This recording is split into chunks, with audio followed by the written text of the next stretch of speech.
Датагаа хэрхэн удаан хугацаанд ашиглах вэ?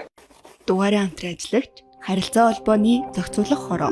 Худалдаж авсан датагаа удаан хугацаанд ашиглахыг хүсвэл эхлээд дата зарцуулалтаа мэдэж байх шаардлагатай. Тухайлбал ямар аппликейшнд хамгийн их дата зарцуулдаг, мөн үр ашиггүй зүйл датагаа зарцуулж байна уу гэдгээ дараах аргаар хянах боломжтой. iOS үйлдвэрлэлийн системтэй гар утасны хувьд энэ хэсэгт таны датаж авсан аппликейшнүүд байх бөгөөд тус бүрийнх нь ард зарцуулж буй дата хэрэглээний мэдээлэл байдаг. Харин Android үйлдвэрлэлийн системтэй гар утастай бол доорх зэс рүү орж тухайн сарын ашигласан дата хэрэглээг хардаг. Мөн бичлэгт гарч байгаа зэс рүү ороод хамгийн дата их ашиглаж буй аппликейшнүүдийн мэдээлэлээ харах боломжтой. Та өөрийн датаг аль аппликейшнд илүүтэй зарцуулж байгаагаа мэдсэн бол үүний дараа нэмэлт тохиргоо хийж тухайн аппликейшнийг датагаар ашиглахгүй байх. Эсвэл хэр хэмжээний датаг тухайн аппликейшнд зарцуулах зэргийг тохируулах боломжтой байдаг. iOS хэрэглэгчдийн хувьд дээрх хэсгийн доор байрлах аппликейшнүүдээс датагаар ашиглахгүйг нь off болгож тохируулна. Ингэснээр сонгосон аппликейшнүүд рүү датагаар хандахгүй, дата ашиглаж буй үед тухайн аппликейшнүүдээс notification ирэхгүй бөгөөд зөвхөн Wi-Fi сүлжээнд ашиглана.